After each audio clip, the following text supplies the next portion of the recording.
ba to? Kilalang-kilala ko si Rodora kasi siya lang yung katulong na tumagal kay Doña Carmen. Malay mo, matuwa ako sa'yo.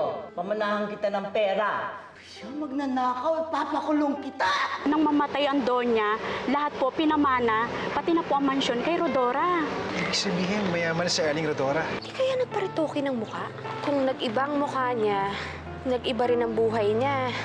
I don't think I can live without you anymore. Will you marry me?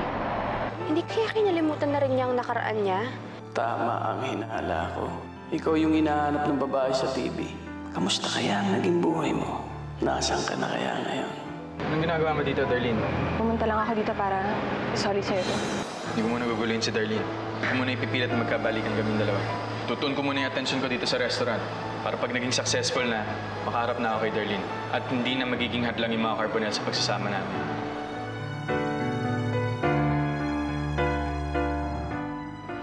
Gano'n napakadali si Darlene? Minahal mo ba talaga ako? Ang lakas din naman ng loob mo na itanong sa akin yan, no?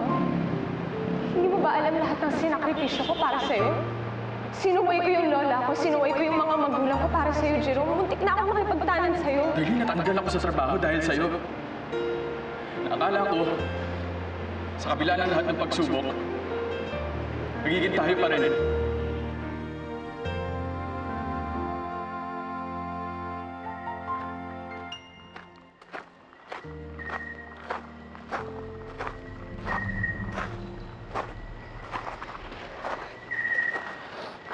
Huhulaan ko bakit ka umiiyak. Dahil siguro sa ex-boyfriend mo. At paano mo naman nalaman na nag-break na kami ni Jerome? Allison told me. At sinabi niya sa akin, gusto mo na daw kalimutan si Jerome. Well, kaya ka tutulungan about dyan. Sagutin mo lang ako at sinisigurado ko, sasaya ka sa aking piling. Pwede ba, Ryan? Alam mo, kahit ikaw na lang yung lalaki dito sa mundong to, hindi kita sasagutin. Darlene, have you seen your mom? Bumalik na ba from the clinic? Sorry, Lola, hindi ko siya nakita. And besides, I'm not her yaya. Where are you going, Darlene? Bakit iniwan mo si Ryan? Alika dito. Pasensya ka na. Kasi baka may sumpong dahil, alam mo na, baka may bisita. Hey, Miss. Kausapin mo si Ryan. Darlene! How are you? Do you want juice? Nay, parang oras na ata ng gabi. Ako na lang po magtutuloy nito. Ha? Huwag na, para matapos na tayo, tulungan na lang kita. Sige na, Nay. Matulog na po kayo. Alam naman natin yung kondisyon nyo, di ba? Masama sa inyo, nagpupuyat kaya. Makinig na lang po kayo sa akin. Ako na lang po magtutuloy dito. Sigurado ka? Apo. Sige, bilisan mo na ha, para makakita ka na rin. Apo.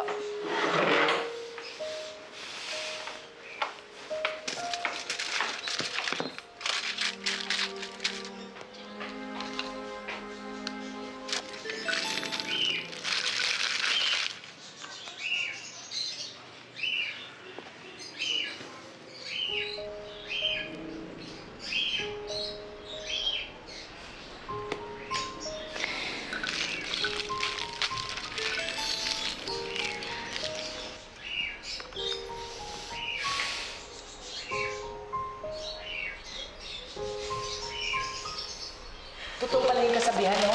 Kapag may pinto ang magsasara, may magbubukas na bintana. Oh, di, si Jerome yung pintong nagsara. Ayan si Harry, oh. Bintanang bukas na bukas. Marlene, Harry!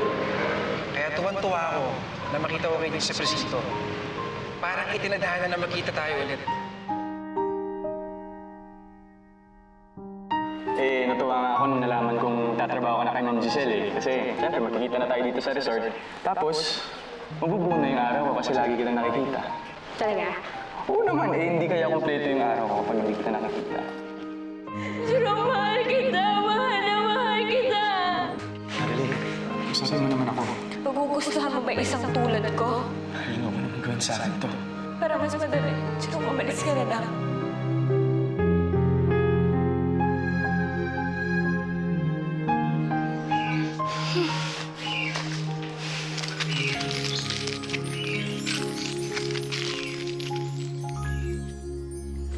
Is that how you deal with your migraine? sa pamamagitan ng paglalasing? Konti lang naman, para lang ma-relax. Huwag mo na ubusin yan. Hindi ka pwedeng humarap sa dinner ng lasing. Nakakahiya kay Mama. Okay.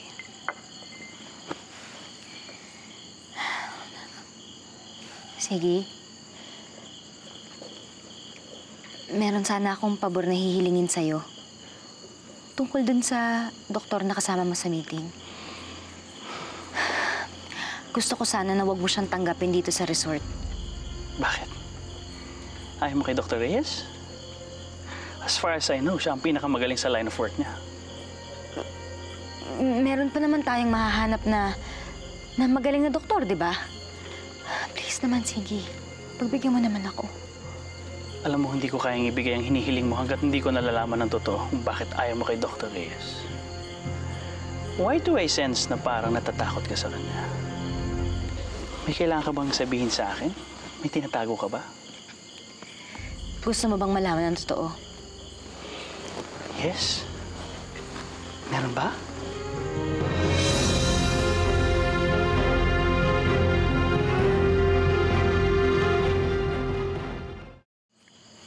Sige, sasabihin ko sa'yo yung totoo. Oo, takot ako kay Dr. Reyes. Pakiramdam ko kasi interesado siya sa akin eh. Look, sorry hindi ko agad nasabi sa'yo, pero parang iba kasi yung tingin niya sa akin. Eh, ayoko naman kasing hindi ako maging komportable kapag nandito na siya sa resort. Walang hiyang lalaki yan. Kaya pala ganun na lang ang pagpuri niya sa ganda at itsura mo. Nagpapalipad hangin na pala siya. Kaya nga eh. Kaya nga wag mo na lang siyang kunin dito para wala na lang gulo. At saka, nakausap ko na rin yung mga friends ko. Meron na silang mga listahan ng mga recommendations para sa atin. Please, sige. Sige. Ako na lang mag-i-explain ka, Mama, kung bakit ayaw mo sa kanya. Thank you.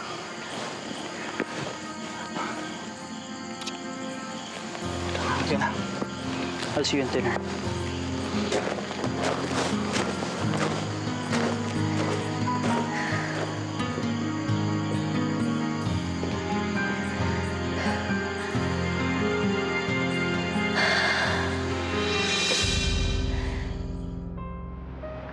Ikaw ang pumatay sa relasyon natin dahil mas pinili mo yung Marilyn na yun. Hinayaan mo sirain niya tayong dalawa. Noon, handa akong iwan lahat para sa'yo, Jerome. Pero ikaw hindi mo ginawa yun para sa akin. Dahil hindi mo kayang talikuran yung mundo mo. Hindi mo kayang talikuran si Marilyn. Sana tayo pa rin hanggang ngayon. Kung ano may ugnayan natin pagiging mag-best friends natin, gusto kong tapusin na yon. Huwag mo kong asahan na gagawin ko pa rin yung katulad ng dati. Layuan mo na lang ako para wala nang gulo. Please.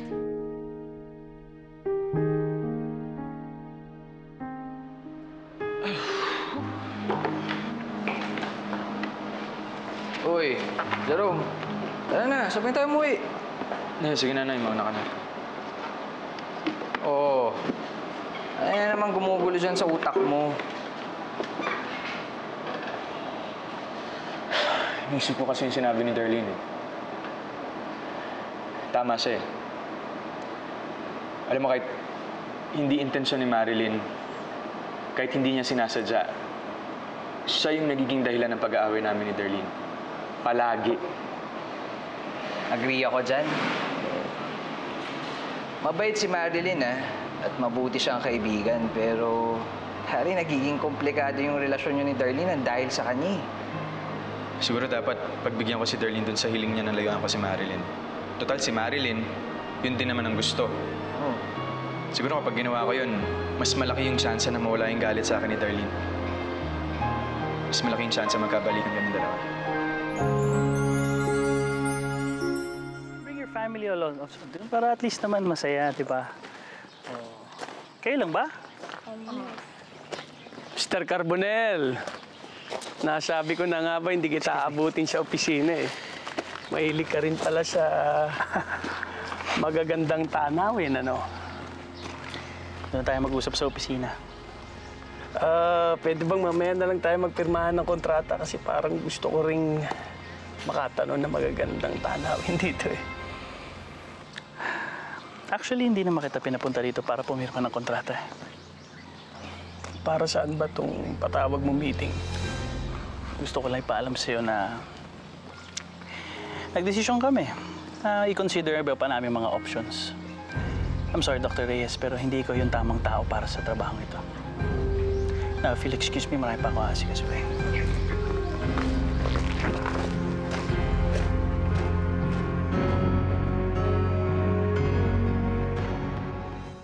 Okay? Thank you for coming, Miss Garcia. Papatawagan na lang kita kapag na-consider ka na for the job. Thank you po, ma'am. Salamat.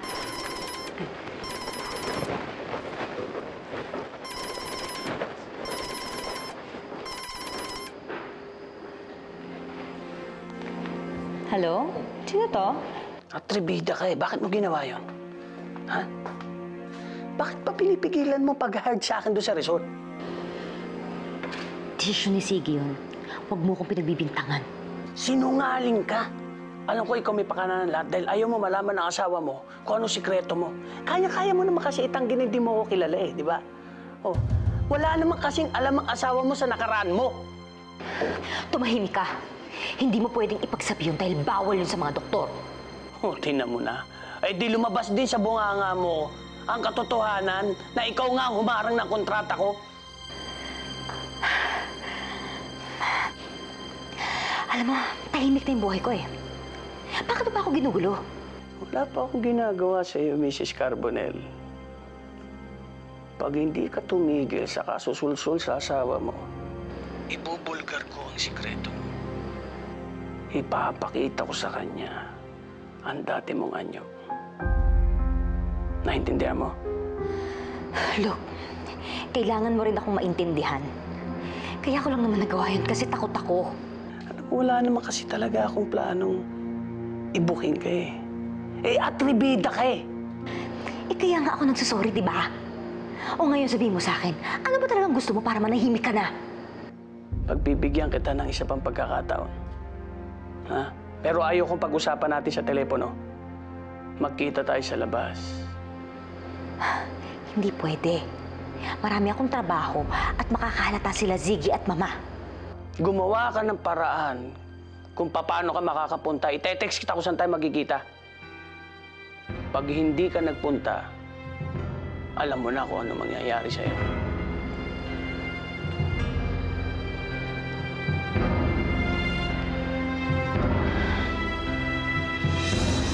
Mang Ruben, naririnig niyo ho ba ako?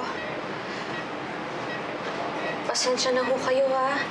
Hindi pa ho namin mahanap si Rodora eh. Pero wag ho kayong susuko. Gagawin ko ang lahat para madala dito ang anak ninyo.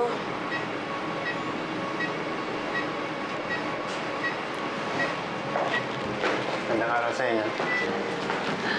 Dok, kamusta ho yung lagay ni Mang Ruben? Hindi mabuti eh. Tuloy na kasi nag-deteriorate yung immune system niya. And then nag-metastasize na rin kasi yung mga cancer cells na sa kanyang baga at kidney. So sa ngayon, yung ginagawa namin is palliative medications na lang. Yun ang magagawa namin sa ngayon. Ano ho yung palliative? Ano po yung Dok? Dali kasi yun yung mga gamot na nagpapagaan sa nararamdaman niya. Hanggang doon na lang kasi ang magagawa namin. Sorry to say this, pero ihanda niyo na yung mga sarili niyo. Baka hindi na tumagal ng 3 araw si Tatay Ruben.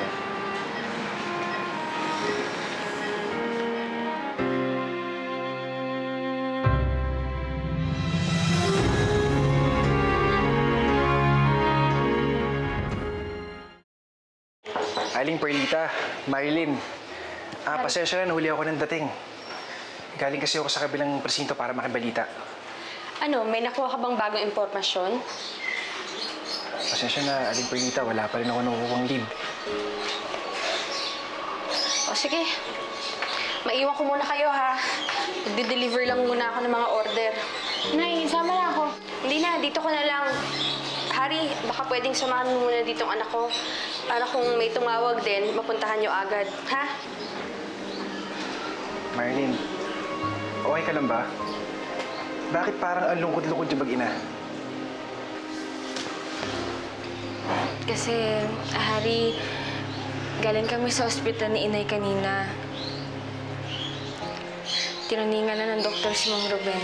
Baka daw hindi na siya abutin ng exam ko.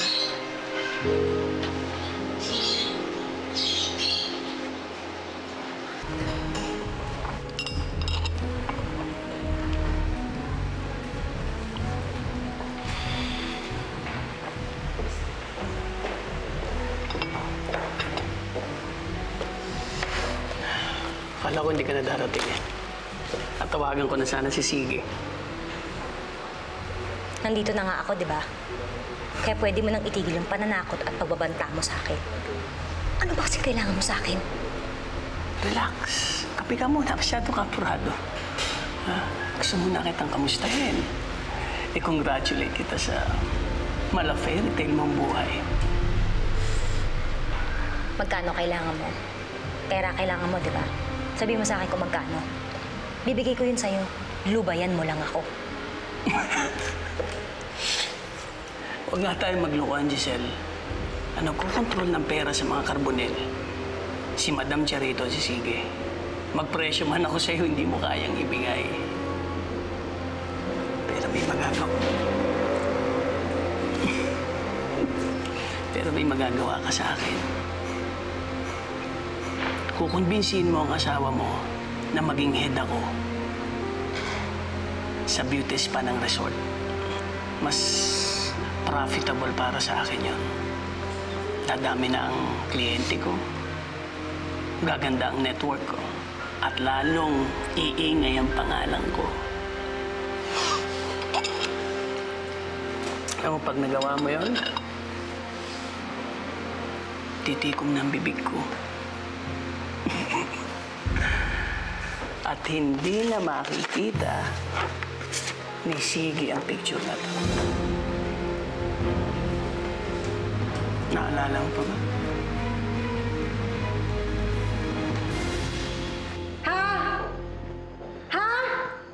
Mama, narinig ko yung boses mo sa hallway pa lang.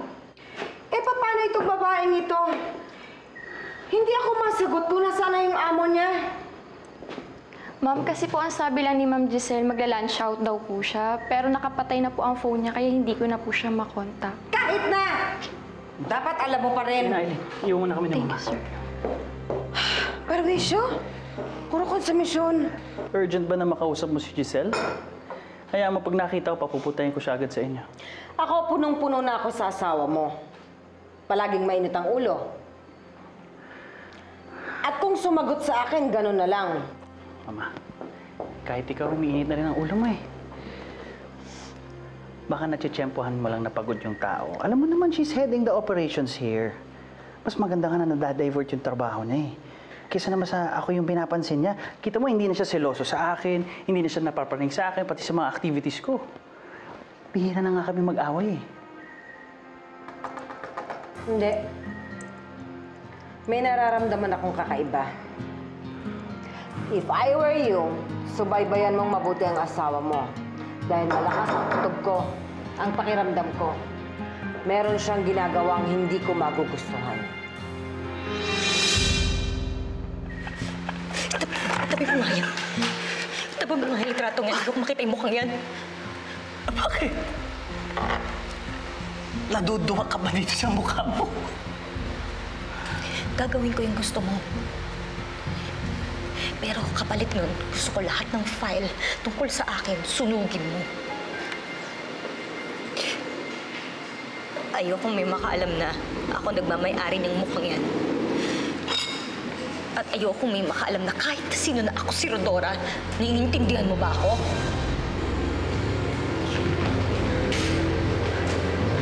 Rodora?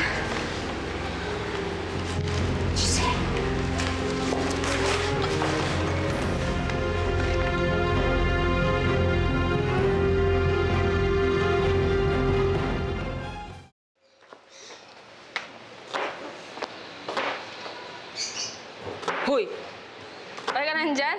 Parang maiiyak ka. Kaya mo pa ba? Baka dumating si Inay eh. Wala pa tayong lutong dalawa. Ako na nga dyan. Bye ka lang. Okay lang. Okay na yan. Okay na yan. Okay na dito. Hindi pantay na ba? Parang hindi pa pantay. Okay na yan. Nako, kapag nakilala mo si Jerome, mapapabilib ka sa kanya kasi kahit lalaki siya, galing-galing niya magluto. Tapos kapag meron siya nakain na masarap na pagkain, kahit hindi niya alam yung recipe, kaya niyang gayahin yon. Tapos, ang maganda pa sa kanya, hindi siya mayabang. Sinashare niya sa mga kapwa niya cook yung mga nalalaman niya. Teka, sino ba yung Jerome na yan? At parang bilib na bilib ka sa kanya. Dati kong kaibigan. Anong dati? Bakit dati? Harry, pwedeng iba na yung pag-usapan natin. Yung sibuyas na lang, kasi nakakaiyak siya eh. Alam mo, sige, hindi na ako magpapanggap. Buti pa ikaw na dito, papanoorin na lang kita. Okay? Okay. Eh, parang wala na rin naman akong gagayatin. Kinayat mo na lahat, pinong-pino. Ito hindi pa tapos yan. Try mo. Ingat ka, baka mahiwa ka. Rodora, patawarin mo ko kung bakit kita inaaway noon. Ngayon, naiintindihan na kita kung bakit ang bait-bait mo kay Marilyn. Ikaw pala yung best friend ko na nawawala. Rodora! Hindi ko alam kung anong sinasabi mo. Hindi ko kilala kung sino yung Rodora ang sinasabi mo. Teka, miss. Bakit ka ba nangihimasok sa amin? Pwede ba? Iwanan mo kami. May pinag-uusap. Hindi pwede. Matagal ko nang hinahanap si Rodora. Giselle, kailangan kitang makausap. Hindi ako si Rodora. Hindi ko kilala yung Rodora sinasabi mo. Teka lang, mag-usap tayo. Rodora, mag-usap tayo. Rodora! Di ba kakasabi ko lang sa'yo kanina na hindi ako yung Rodora ang hinahanap mo? Tsaka yung litrato nakita mo, hindi amin yun. Baka naiwan lang yun ng customer dyan. Ibang narinig ko, Rodora. Pwede ba wag na tayo maglaro? Ang tatay mo, malala ng lagay niya. Kumalat na ang cancer sa katawan. Ang sabi ng doktor, hindi na siya magtatagal.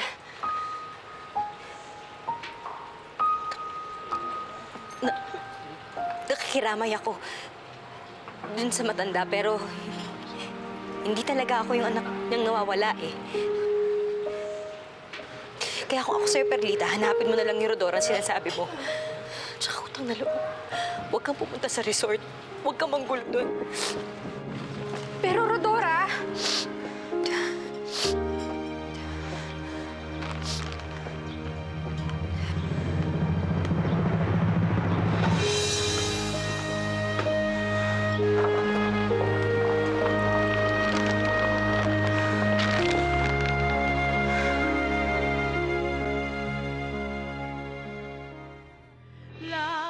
Tataka lang naman ako, Giselle. Yung bigla ang pagbabago ng pag-iisip tungkol sa pag-hire ng kay Dr. Ray. Meron ka bang itinatago sa akin? Meron ka ba dapat kailangan sabihin? Pangako ko, magsisikap ako hanggang mapantayan kung mahigitan ko yung mga karbunan na yan. Alam mo, napaka-ambisyoso ng lalaki niya. Kahit kung tayo na naman niya, sa lupa pa rin ang bagsak niya. And that, I will promise you. May naamoy akong hindi magandang gagawin yung saritong yan. May binabalak naman sa mga hindi ko siya kaya magpagpunta. Minsan sinasabi ko na nga lang sa sarili ko na baka mali talagang hinala ko. Pero iba ang kutob ng puso ko. Huwag mong hintayin na magsisi ka habang buhay.